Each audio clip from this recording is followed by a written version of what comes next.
Hey there, my name is Cloud, and this is me enjoying my runs and the best gifts of life with my ladies. You can say I'm passionate about running. Welcome to my channel dedicated to recovery, rehabilitation, and running. Thank you for joining me in this journey. Recover from the big C, and hopefully one day soon, run again. Hey there, let's do this. And thank you for joining me in my session today, um, recovery and rehabilitation. So, for today's conversation, think talking about fear and anxiety and coping mechanisms and what I've done to manage myself throughout the entirety of this process. So, let's get after this.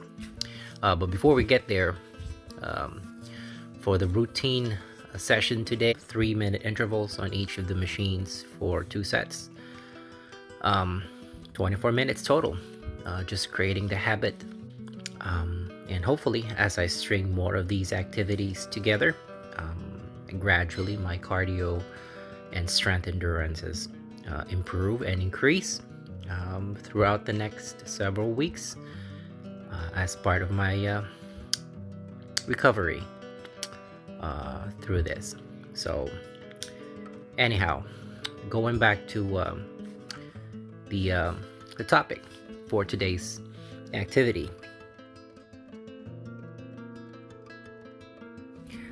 I do think that in me, the perception of fear stems from the uncertainty of it all, and ultimately that causes anxiety.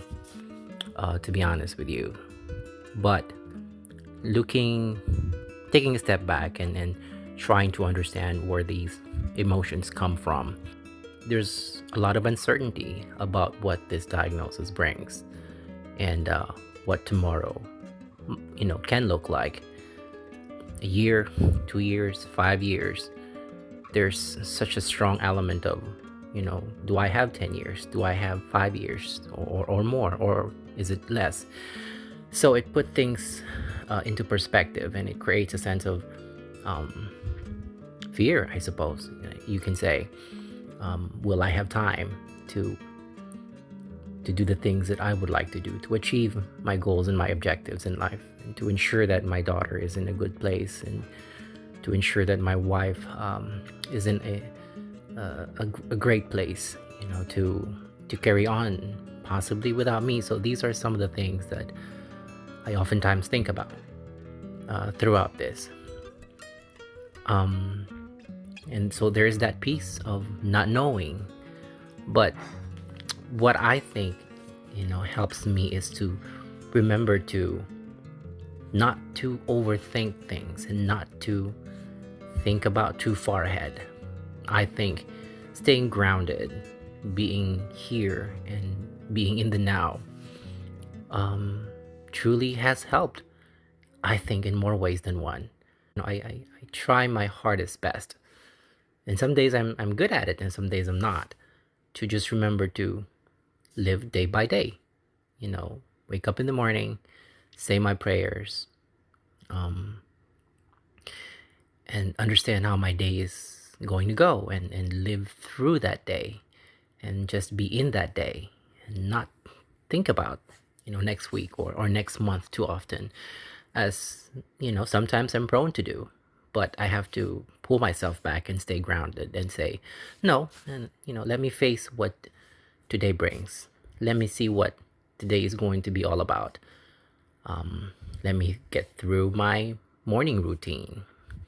Let me get through my work routines. And when I get home from work, what's next? Oh, it's my daughter's dance or her taekwondo class, or it's dinner time. I need to prep. So by staying grounded and being busy on the day to day, I find that I have more space.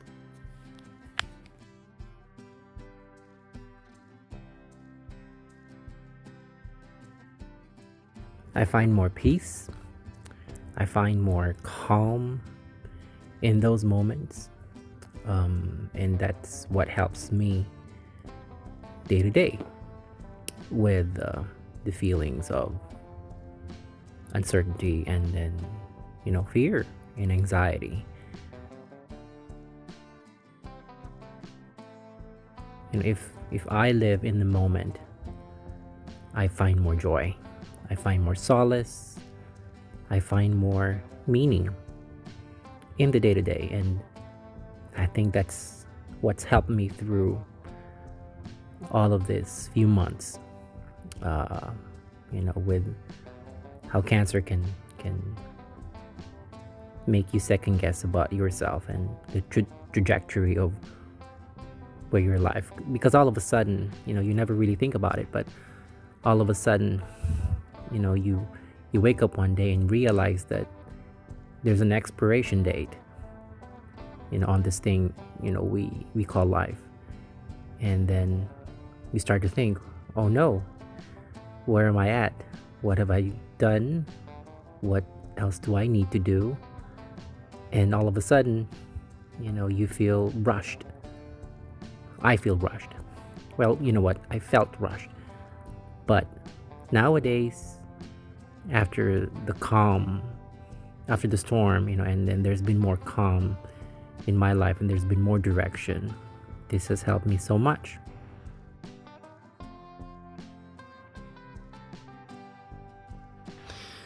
And the second thing that's helped me with my day to day is really this simple rehabilitation and recovery program I've set my sights on to do on a regular basis. And if I'm not doing this every day, I'm doing this every other day at the very bare minimum, or at least, because it gives me purpose and an understanding that I'm actually doing something and I'm fighting the good fight, that I'm just not, giving up or withering away, that I'm putting in the effort to get myself physically strong again. Because I feel that as I gradually get physically stronger and more physically capable, mentally and emotionally, I'm also getting stronger.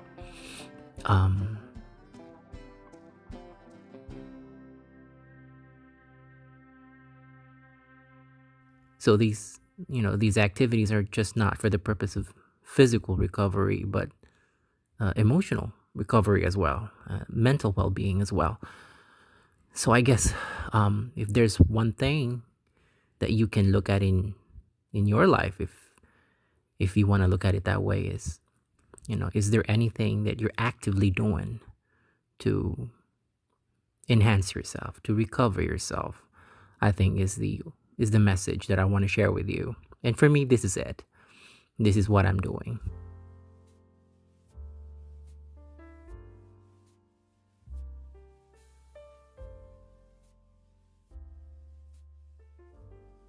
There's other things that I'm also thinking about, that I would also like to start, to doing. But for now, these are the two top things that I wanted to share with you today. My 1-2 punch combination of what has helped me weather through these past several months after the initial shock of, oh no, what? Why me? Oh no, not me. I've had to really take a step back and understand where my life is at this point in time.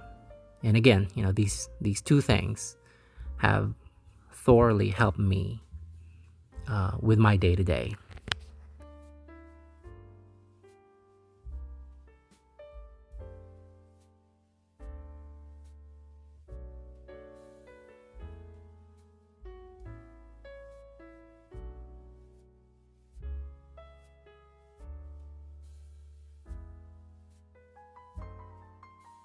So, thank you for joining me in my journey today and my reflections.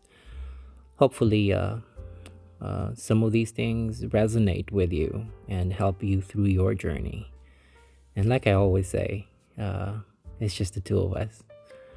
You and me, we got this. Thank you.